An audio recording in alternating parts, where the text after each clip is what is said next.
The upcoming Ecuador versus Chile game is actually the most important game of these qualifiers for both countries.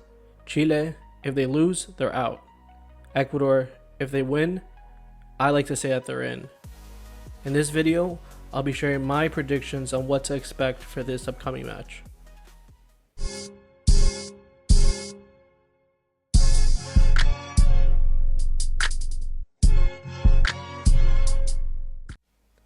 I think for the upcoming game, looks can be very deceiving. If you look at the table, Chile is in last place with 9 points, and Ecuador is in second with 22 points. But for some reason, we all know that this game isn't as simple as it seems, and it's going to be a little bit more complicated than what we originally think. It's not like we're playing Bolivia, where Bolivia always tends to give us, for the most part, not a hard time. But in fact, with Chile, it's the opposite. Where last qualifiers we managed to get our first win over there. But what makes it so kind of like deceiving? Well, the first thing is the squad that they have, even though it's not what it used to be, is pretty respectable. You have players that play abroad, but can't seem to connect with the manager, which actually brings me to my first point, that I can't really say I know for a fact what to expect from Chile. Because if you think about it, like Vidal said, this is all or nothing versus Ecuador. If they lose, they're out. So you expect them to go on the field and say, we have to give it all, because if we don't, then we're out. So you would expect a high intense game from them, a high attacking team from them, probably an aggressive game from them, a very focused, a very heart-driven game from them. But when you look at from the manager's perspective, you see a Gareca that has fallen apart when it comes to that relationship with the federation. And I was looking at Chilean media, and they were talking about how there's a chance that even if Chile wins versus Ecuador, Gareca's out. So, if that's true, I can't help to think that Gareca's mind isn't fully in this upcoming game. And if it's not fully in this upcoming game, then these players probably can't count on their manager the way they should. And that might be a good thing or a bad thing. And if it's up to the players, they might actually get a good result. But I can't help to think how much harder that is without a full support, without a full, well-minded manager ready to be there for this game. So I found it interesting that the Chilean Federation might be having these conversations with Gareca, because I don't know. I mean, I can't help to think that that's going to affect how his performance is as a manager for the upcoming game. And perhaps despite having a mentally defeated manager, a mentally defeated team, Becachese should approach this game logically, considering that this is Chile's last line. They're going to approach this game with a very intense formation, with a very attacking formation, a very high pressing formation that they're not going to want to give Ecuador any time with the ball.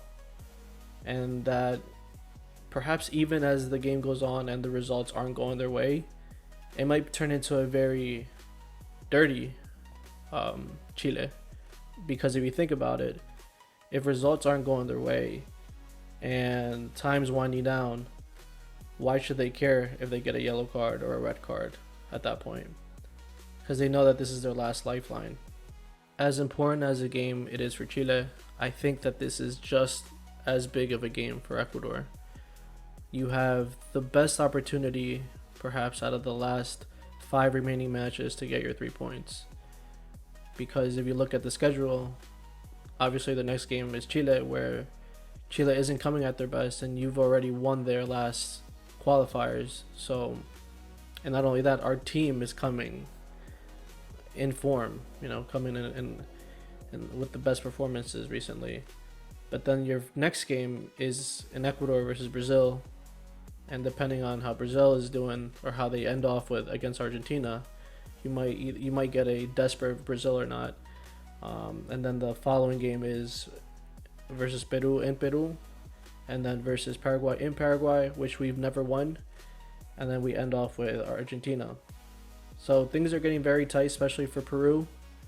So they're not gonna just give the games away for free. You know, they're not gonna give these points away. So I think that this is just as an important game for Ecuador because we don't have an easy schedule anymore. And we're going to want to just be able to seal off this qualification here. And perhaps maybe already start thinking about the squad for the World Cup, giving new guys minutes with the games that remain. Because that's what Argentina is doing at this point. They know they're in, so from this point out, they're just going to go easy and just try to shape up the squad for the upcoming World Cup. So for the game against Chile, I think it's more probable that Becachese will go with a line of 4 in the back like he did versus Venezuela and Colombia. But he can also play a line of 5 in the back and 3 center backs like he did against Uruguay away. And one thing we know about Becachese is that he can be unpredictable sometimes. Not only with the roles that he has the players do, but also with the changes and substitutions that he does, because remember, he left out Arroyo from the last roster against Venezuela, and Darwin Guagua was about to make his debut unexpectedly. Personally, I'd like to see a similar formation to what we saw versus Venezuela. I think it has 2 big things that will benefit us versus Chile, considering that they will be going on the attack and trying to win the game and trying to score early. One of the things that I like about the formation that Becachese played is that it allows for a high intense press, and if Chile is going to be going on the attack more, they're probably going to have lower numbers to try to build up with, and if we can cause some mistakes on the build up, we have great opportunities to score ourselves. And also it allows us to have the opponent keep guessing on what our players are supposed to be doing, because like we saw last game, Franco went out wide when he was originally supposed to be in the middle, and Plata went to the middle, and we saw the same thing on the other side. Plus we have Hincapié back, and at this point the only question is going to be, who is he going to replace, Ordóñez or Torres? I think logically speaking, you'd probably sub out Torres, but remember that Ordóñez came off injured, not only in the last game, but also with club. So I wonder what's going on there. I mean, I'm obviously very optimistic and I'm hoping that nothing's bad, but you never know. I mean, because if he's feeling something, like even something small, you could imagine his club asking the national team to not play him. So now to build up my lineup, I'd like to see Ordóñez, Pacho, Hincapié, and Pervis in the back. In the midfield, Plata, Caicedo, Franco, Vite. And instead of Janet on the left, I want to see Arroyo. And up top, definitely the GOAT, Enel Valencia.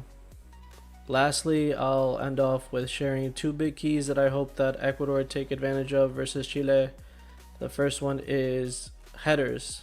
Versus Paraguay, Chile was really bad when it came to trying to win these aerial duels.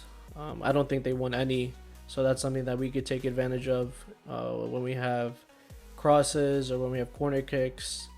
Second is for them to keep playing the way that they did in the midfield versus Venezuela, when they were moving the ball around, switching it from one side to the other, creating passing opportunities to our attackers through the center. If we keep moving the ball around, it's going to drive Chile nuts. And we all know that Vidal does not have the same stamina he once had. So that's something we definitely have to take advantage of. If you enjoyed this video, be sure to give it a like, subscribe to the channel, and in the comments share with me the starting lineup you'd like to see versus Chile.